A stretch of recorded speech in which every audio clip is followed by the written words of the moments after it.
going and so close. Yes, now we are live. Hey, folks, thanks for tuning in to the BAMF podcast. I am your hat-wearing host, Mike Lafferty, here with a very special guest, Sean Izaakse from DC Comics. Somehow we tricked him into coming onto our Dog and Pony show and talking to us, and I can't tell you how grateful I am, sir. Thank you so much. This is like the third or fourth time he's been here. It's amazing. Yeah, I mean, I like you guys. That's why I'm here. I appreciate that. Yeah, it's you and Ron Myers and Dan Abnett every once in a while stop by and kind of give us a patina of respectability. I really appreciate that. Now, if you could only get us all at the same time, imagine yes, how cool that would be. That would be a challenge. Hey, I have to play a cheesy musical intro. 1 second.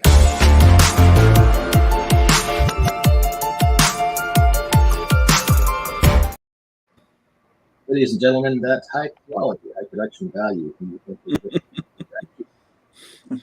Finest, highest production value podcast. Farm the table. Each conversation brought to your door. Your ear holes. Thank you so much for joining us, Sean. You are currently over here. Mr. Christopher McLaughlin, current creative pit boss of Ghost Road Press. Your audio is a bit muffled on my end. Really? Yeah, same. Yeah. It's like your mic was a little too far away from your mouth. But it's right here. I don't know what to tell you, man. This guy leaned in. Okay, it's going off the webcam mic. So technology. So okay. I'm good, sir. I'm fresh off of hopping trains and eating a lot of mulligan stew and pursuing the summertime life of Bindlestiff. How are you? I am jealous that I am not enjoying the leisurely life of an East Coast hobo. So nice. Jacob Blackman, RPG artist extraordinaire, just left SoonerCon. How are you doing? I'm recovering, getting back into the swing of things now that I'm away from the con. Luckily, I don't seem to have been afflicted with anything from the con, so yay! Nice. Yet. Well, it's too soon to tell yet, right? I'm sending good vibes, but it usually it'll wait a day or two to grab you. I have picked up a summer cold here in Colorado for what it's worth, but it's been raining and foggy all the time, so I've got my own version of remote con crud. So can you guys hear me? You guys can't hear me at all now, can you? No, yeah, we can hear you now. Yeah, you're all good. All right, cool. So hey, Sean, for people who might not be in the know, why don't you tell them a little bit about how you got started in comics? And you've been working the pro level for, I want to say, 5 or 10 years now. No, it's not 10 yet. I started pro level probably, I think it was like 2016. Okay. So yeah, not quite 10 years, but we're getting there. I was thinking about it the other day actually. So it's like it doesn't feel like I've done enough with the time that I've had so far, if you can believe that. But yeah, okay. So getting into comics. Oh man, it's a long story. You should just put a link to the episode where I talk about it for like 2 hours. Right. Fair enough. But essentially it was I lost my job in 2010 and focused all of that into like, positive energy and being like, well, the universe doesn't want me to be doing this job and wants me to maybe I should take this time to get into what I want to do, which was doing comics. And over the course of about 6 years, I worked on getting better and putting out whatever work I could and building those relationships with other comic people and people online, and kept on just sending samples to Marvel like every 6 months to a year until eventually I was good enough and they were like, okay, cool, we'll give you a shot. But it also helped that I had worked with Jim Zub before then and he put in a good word for me at the same time as well. So also pretty good. Oh, cool. If I recall correctly, you actually got your start in superhero RPGs, which I think is where maybe you and Chris had your first contact. I think so, yeah, with Mutants and Masterminds. That was part of during those 6 years when I was just desperately looking for work and trying to work on anything I could find. So that definitely counts. Sweet. All right, well, I am sharing some of your beautiful pages from Green Arrow 1, which came out a couple months back. I'll be moving through 2 and 3 as we're talking. But can you tell us a little bit about what's going on in this run of Green Arrow?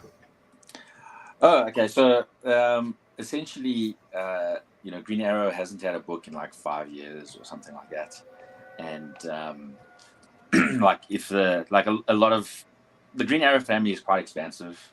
There are a lot of characters, and since working on Green Arrow, I've sort of seen what, like, even the smaller, lesser known characters have like a very, very passionate fan base that's just like love them to bits.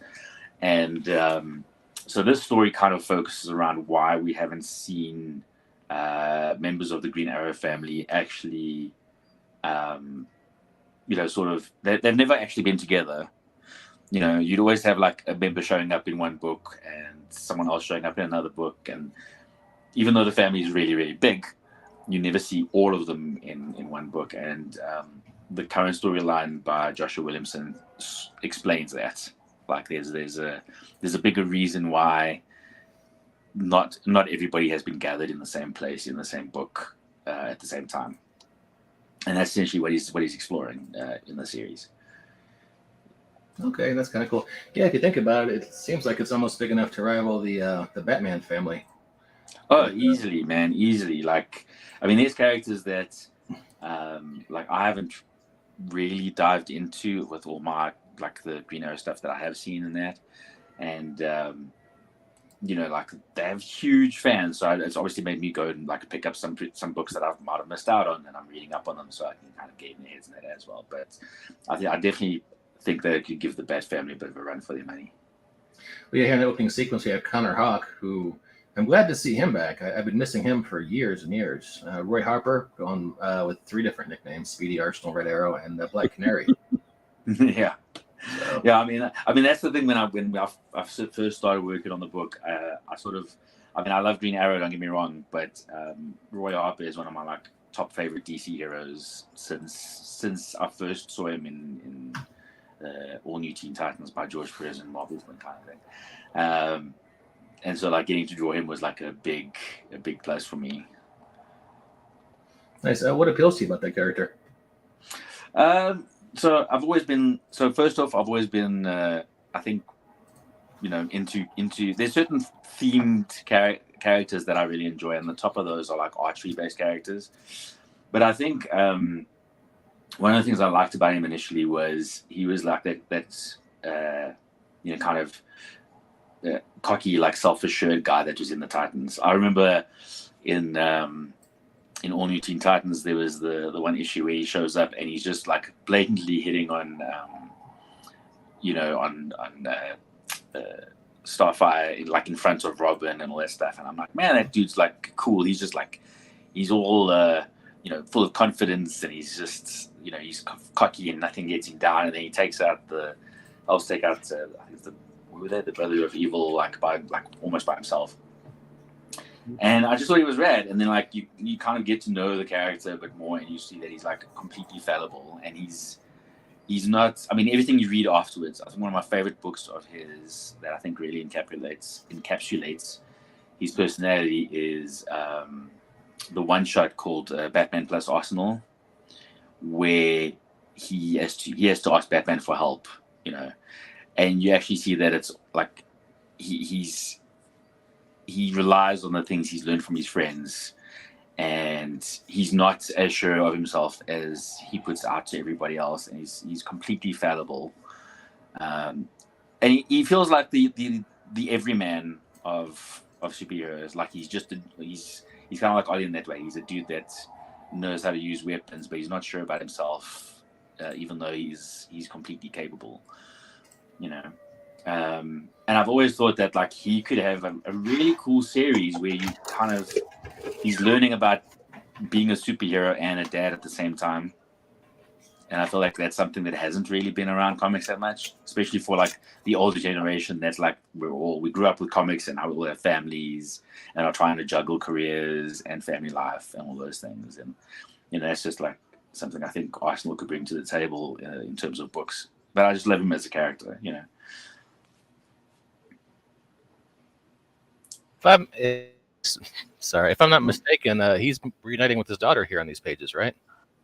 Yeah, like that was like a big highlight for me. Is just everybody, all the Green Arrow fans have been like wanting them to reunite, and I think like we do that in like issue 1. Spoilers, we do that in issue 1, and then like right afterwards she gets taken away again, which sort of drives the rest of the story. But I did tell Josh, I'm like, when we first started working together on the book, I told him like he's such a rad dude, man. He was just like, what do you want? What do you like drawing? And and I said like, I'm a huge Roy Harper fan. So he's like, well, there's a lot of Roy in this, so you'll have a good time. And then like bringing her back and kind of answering questions, like some questions, and having this big mystery was like really cool. And that's reunion page I worked on so hard to just I always try to like really get the emotions of these characters out, so that the readers can kind of be in that place. And I'm glad I kind of, well, from what I've heard, it seems like I managed to pull that off at least.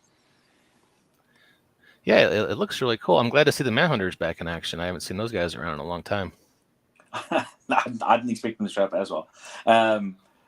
Josh is really cool at zigging and zagging and taking the story places where I don't expect them to go, kind of thing. So that's really fun. Like every time I get a script, I'm like, oh, I like think, okay, cool, this is what's going to happen, and then I read it and I'm like, oh my god, I didn't see this coming, and it's great. It's fun for me. Nice. Chris, you're a longtime DC guy. You got any thoughts, questions, opinions? Well, if I can get all personal for just a second, as one of the people on this earth who's been blessed to have Sean's tremendous art around my words, it's just such a delight to see him working at this level and still putting out even more awesome work than when we were working together ages ago. So it's a personal delight to see somebody who's a really super guy, a really super talent, hit this level and keep putting out great work. So that's just an absolute delight. First of all, I've read the first 3 issues and I'm absolutely hooked. I really just so happy with where this is going. But the first thing I want to ask Sean about is the thing that I absolutely fell in love with about your art years ago was they looked like great still photos. It was like classic, like Diane Arbus kind of stuff, where it's like he's caught this person in that one critical moment of their life. It was like it was like something you would see in a collection of like Time Life photos of great moments of history. And I notice in the book now, it looks like your art is heading in a wonderful new direction. There's such a great dynamism to it. It's that type of art that has a kinetic element. It's like you can see the characters moving. Was this a deliberate new thing that you're trying, or you're more like a natural evolution of your style, or what's going on with this new awesome Sean stuff we're seeing? I don't know, man. You know what I think. And I hate to say this, I think it's partially because I'm such a fan of these characters, that like it's really wanting, like making me want to put like my best work out there. Like, I mean, I did a lot of Marvel stuff, but I didn't really get to work on the Marvel characters that I wanted to. Like if you think about it, like a lot of the books I worked on had a lot of like the new generation heroes, like Champions. And even when I did like Avengers and stuff, it wasn't like the Captain America Avengers and stuff like that, like Cap and Thor and Iron Man and those guys. So like it was a lot of these characters that I worked on that I didn't grow up with. Like it was really fun drawing them, and I had a good time, and I ended up falling in love with those characters because I was working on them. But I didn't get to work on the characters that I grew up with, and I think with Green Arrow, I'm working on characters I grew up with. And so I think that pushes me to try reach like another level with my art, and to try and just like be like, I want to be that guy that has like a big stamp on this character for like years to come. And like, I want to have like a run and be like, oh yeah, I can hear you.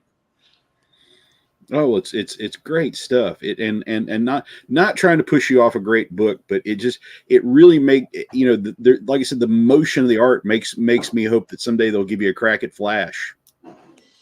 Oh, I think I'd have a blast with Flash. There's a lot of DC characters that are on my bucket list to do. I'm hoping to do like Green Arrow has been pushed to 12 issues, and I mean, I've gotten a little slow in my old age, but I am hoping.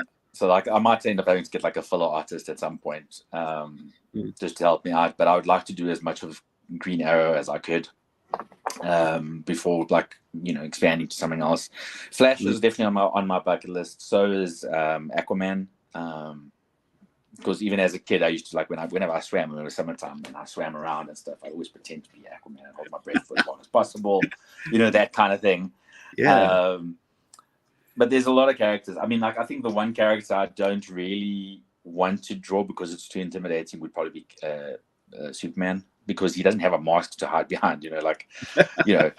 It's he's a very intimidating character to work on. But Flash would be cool. I'd love to do a Ted Kord Blue Beetle sort of comedy action thing. That'd be rad. I'm also a big fan of Hawk and Dove. Oh wow! Just because their fighting styles are so different, and they have that whole spiritual, mystical kind of thing with the Lords of Order and Chaos, and that could be a fun book to work on. But then also now that there's the the Creature Commandos coming out. The animated series. I'm a big horror movie monster fan, so doing something a bit more creepy and scary and stuff would also be fun. I'd love to work on a Robin book, just because I've always loved Tim Drake Robin, and I think visually he's just such a great character with the black, red, and yellow. Graphically, you could do so many cool things. So there's a lot of things I'd love to do, but for now, if I can do Green Arrow for about another year or two, I'm not going to complain. It's basically a team book. It's a single character book, but it's basically a team book. Yeah. Well, please stay as long as you want. I'm loving the results so far, and so happy for you, my friend.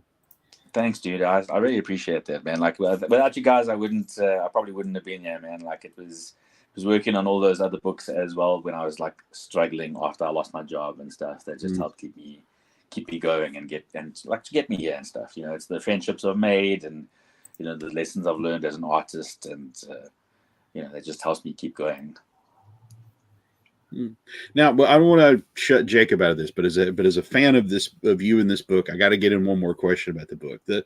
The happiest surprise about all this was, Arrow has always been more of a low level, down to earth, street level. I think about the Grell era where he was fighting drug dealers every month, kind of more down to earth book. And now through 3 issues, we've been on alien planets, we've time traveled, we've teleported. We're in the 31st century at the end of issue 3. Is this not asking for spoilers, but is there sort of a calculated thing to kind of expand what a Green Arrow story can be and the kind of stories you can tell with this character with this new series? I think that's what Josh is doing. He's one of the things in his interviews that he said a lot is he sees Green Arrow is the John McClane of the DC universe, and I can totally see that. That's 100%. He wants to kind of, especially in issue 1, you see him wash up on shore like he has however many times before, and he was and he thinks oh my god, I'm stuck on another island. Give me a break. It's something that happens to him all the time, and yet this time it's on an alien planet, right? But again, when you see the costume he wears in issue 2, you see he's he's picked it up from pieces of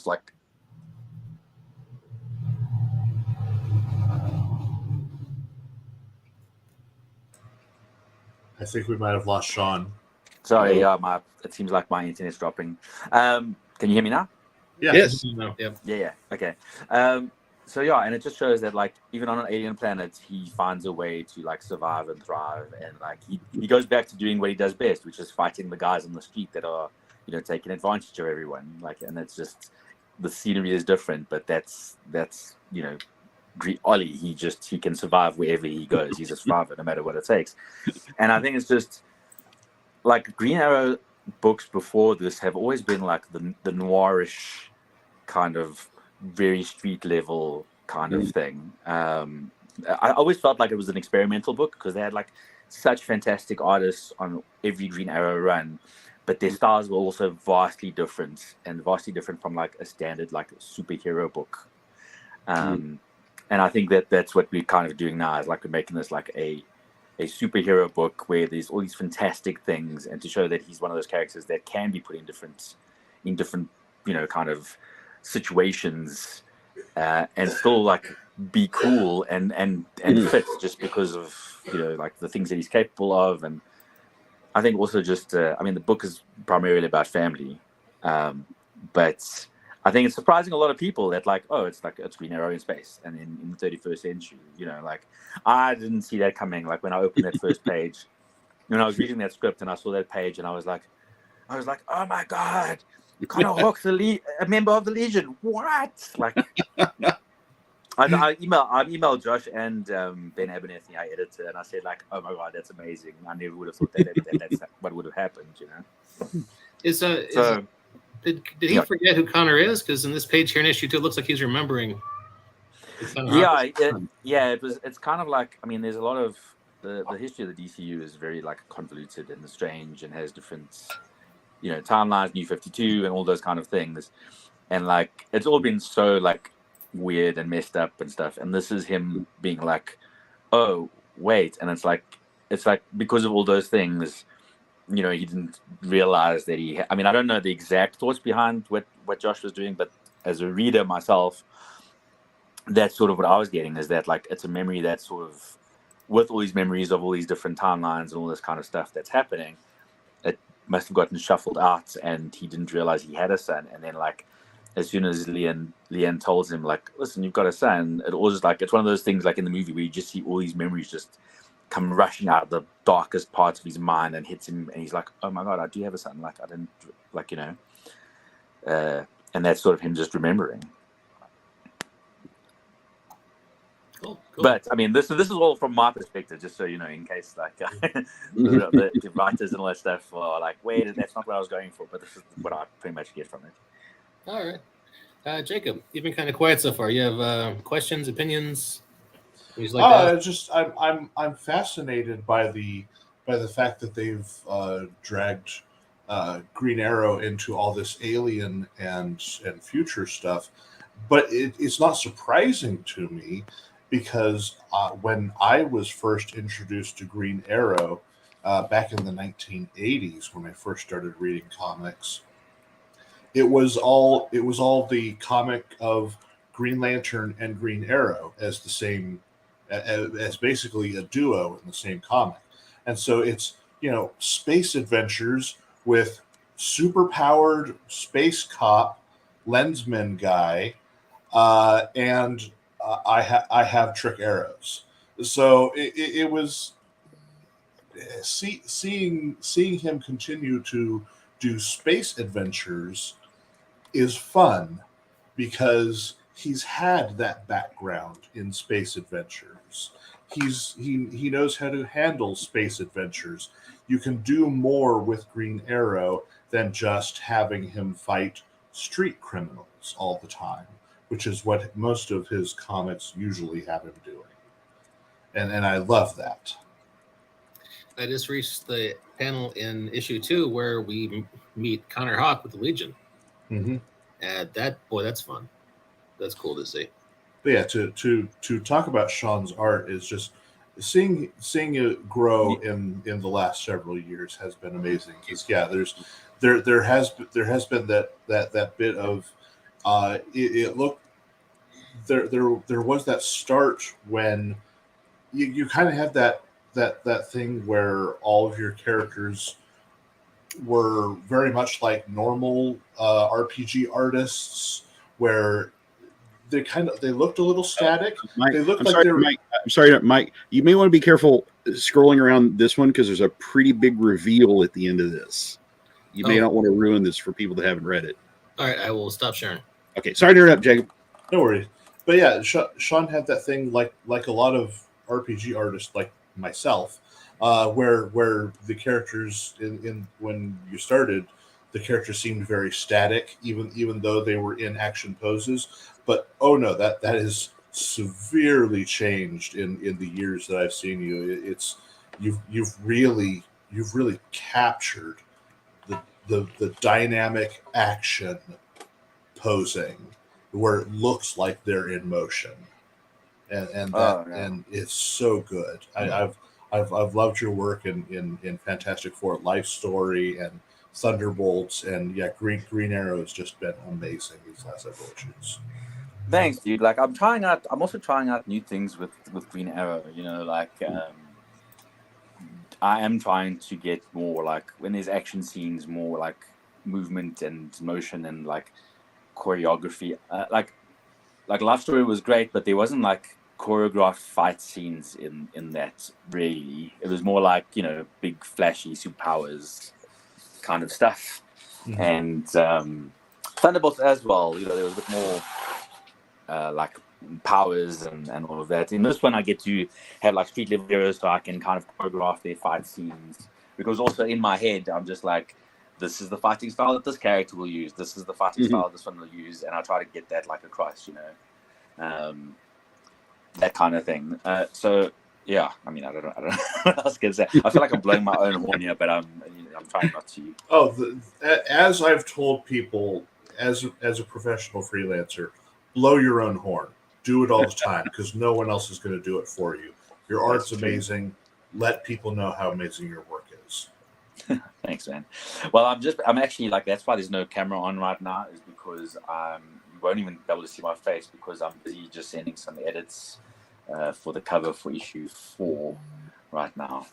So it looks very cool. So like there's one of the cool things I got to do in this issue, and like a lot of the time I just prompt things and cheekily see if I can get away with it. So you know, in the script it says for like issue 1 and 2 that like Ollie is stuck on this alien planet, and he's sort of jury-rigged a costume together with whatever he could find, and so I came up with that kind of costume, which is why it's not really like, he doesn't have like a cool like breastplate, and it looks kind of awkward on him because he's sort of just finding pieces of like spaceships, and you know, kind of like, I'll glue this to this and it'll kind of work.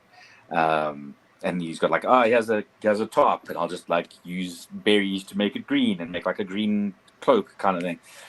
And so in issue 3, you know, Ollie shows up, and the Legion is there, and like in the script it just has like Ollie does this, and you know, the story goes along, and then I'll go and I'll just and I mean, that's the thing, that whenever there's that whole artist versus writers story online, and like people don't realize how much artists contribute.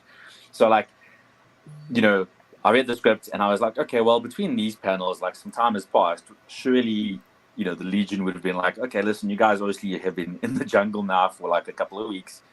Yeah, here's a room, you guys. And this is all stuff that obviously in my head happens off panel, you know, where the Legion are like, yeah, you guys wash up and whatever. And so you see like Ollie gets a bit of a trim, and he gets like, you know, a bit more of a shave and a haircut. And then I thought to myself, like, okay, well, the Legion would obviously let them have some new clothes, right? And so I said to Joshua and Ben, our editor, I said, well, surely the Legion can give them like a suit, like clothes. And they're like, yeah, cool, whatever. And so the costume that Ollie now wears in issue 3 is like a costume I came up with. And I was just like, my thought process was that the Legion probably have like some sort of costume synthesizer kind of thing that puts the costume together for them. And they would probably try and design some, because they go and they say to him like, oh my goodness, you're like a legend from like the history books. And chances are they probably go to the history books to be like, oh, this is what his original one of his costumes looked like. We'll try and synthesize something that looks sort of similar. And so that's why I did this costume, because it kind of looks like his classic look. And that's sort of my reasoning for designing this suit that I got to give him in this issue. Yeah, like, and that's all stuff that like, not like, it's just something that I, as the artist of the book, came up with Mhm. and put in there, and then people like will be like they don't realize how much artists contribute to the books as well. You know what I mean? So. And John That's Gibbons awesome. says, "Go Thunderbolts! Great run on that, Sean."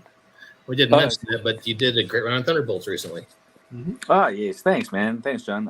Yeah, dude. I mean, again, it's a whole lot of characters I didn't get to grow up with, but the way Jim Zub hooked me on that book was because it had Hawkeye in it, and I love Hawkeye. You know, again, another Archer character, like that was really cool. But I mean, most of the other characters in that book I don't really have a history with. But getting to draw Hawkeye and just design another costume for Hawkeye himself was a huge treat for me. Yeah, Yeah. I'm a big Alan Alda fan myself, so I'm right there with you. Honestly, I loved the issue where Hawkeye was having kind of delusions and was picturing everyone in their classic costumes. Oh, dude, like that issue was I got to draw like classic Hawkeye with the mask. Yeah. Like I was gonna fight someone like in the streets to make sure that I drew that issue just because I got to draw classic Hawkeye in his suits. It's my favorite issue of the series, definitely. Well, hey guys, I unfortunately have to wrap things up, but it's been a lot of fun talking to you, Sean. Any closing thoughts? Oh, for me, closing thoughts are like I just mostly want to thank all like the Green Arrow fans that have just like they've really come to the party. I remember like being told that like like the talking to people online doesn't necessarily mean that there's going to be guaranteed sales on the book, but I thought I'd give it a try anyways. And all the Arrow fam guys just came to the party and pushed to get the sales up, and that's how we got pushed to 12 issues instead of 6. And I just want to say like a huge thanks to all of them, and all of the ones that I've engaged with and stuff. They are just, there's some really toxic fandoms and stuff, but the Green Arrow guys are like really cool. They are very polite. They are open to things, and they were just like pushing sales for this book like crazy, and it just was a huge help. And I just love talking to them about the characters, man, because I love these characters, and I'm glad that they can see that me and Josh are huge fans of these characters, and we put all of that love into the book, and I'm glad that they can see it. Perfect. Been nice talking to you. Jacob. Thanks, man. Chris, thanks for coming to co-host. Always good talking to you guys. Glad to be here. Can I get one more question before we go? Okay. I have to drop off for a meeting, but you guys can go ahead. All right. Well, okay. Well, I'll save it for later. Oh no, go ahead. It's all right. I'll just be dark. Just ping me when you're ready to wrap up. It's fine.